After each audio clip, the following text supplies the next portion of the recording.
For more on the state of the business, we welcome in retailing legend Mickey Drexler. He is the former Gap and J. Crew CEO. He is now the chairman of Alex Mill. Always stylish, and he is here in person at Post Nice. Nice to see you. You too, Scott. That's how it is, right? It depends on what you sell and who you sell it to. Do we have like a bifurcated retail landscape now? You mean what you sell? Yeah, I mean, if you're selling like if you sell clothes versus goods, and if you sell to the high end or the low end, yeah, it feels like we're in that universe. Well, it's hard to answer the question because lots of things are discounted. If you look, especially this weekend, the high end. For Labor Day weekend. Yeah, and the high end is extremely high end, and I think people wear, less expensive if it goes cool, and more expensive, but. I mean, when you look at the results, let's just say this has been a big week for retail earnings. Five Below, they beat. Stocks at a 52-week high. Dollar General, they raised their guidance.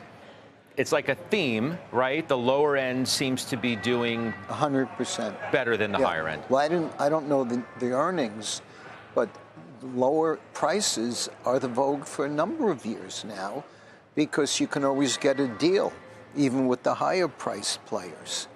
And is that the way it's just going to be? I mean, especially in an environment where now you have people who do jobs that you used to do, thinking about how you deal with tariffs and margins and pricing, and it's impossible. We have not seen the last of the tariffs. China's not announced yet. We're flying blind. And how do you run a business without knowing the controllable costs? And, I don't think the worst has come yet, in my opinion, because the retails don't seem to be as high as they might be. And I know Walmart warned, and a lot of people, Target warned about retails. It's a very difficult, challenging environment because of all the variables. What are you guys doing at Alex Mill? You don't run the business, but you're chairman. Are you eating the cost of higher goods? Are you passing it on? How do you deal with it? How do we deal with it? Use our judgment, our intuition, our gut, which are three important characteristics. Here's what we're doing. We're looking at what tariffs have kicked in. We're evaluating what prices are worth. We're known as a very fair-priced brand.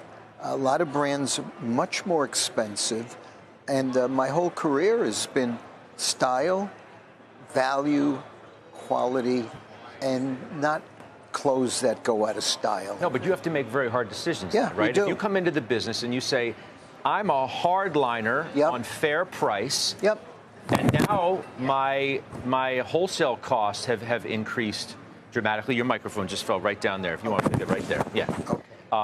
If you say I'm a hardline price guy, but now my wholesale costs have increased dramatically, well, some's got to give. So what happened on the way here, I visited a big department store.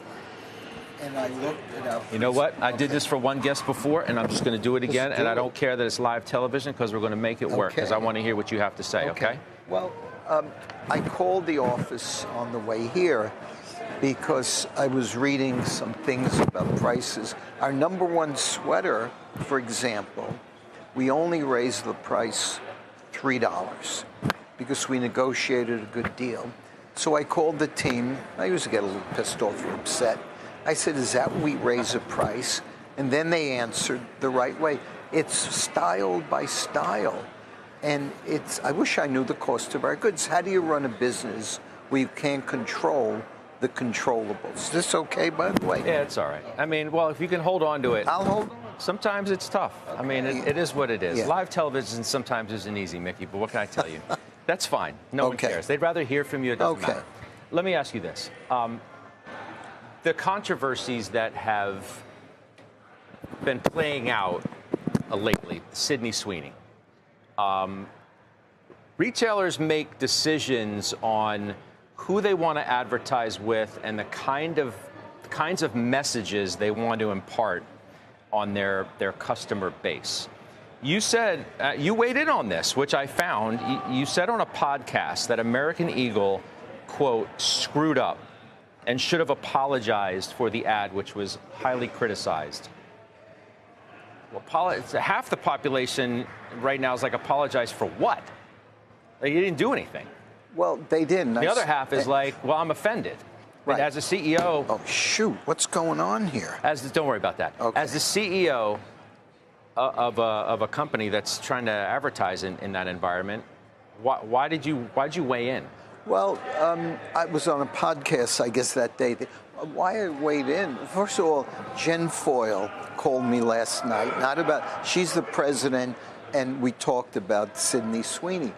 It became a big news thing, and it wasn't worth it. And I felt that if they apologized quickly, it would be fine. At the end of the day, it doesn't mean a damn thing to their business that they did that, in my opinion.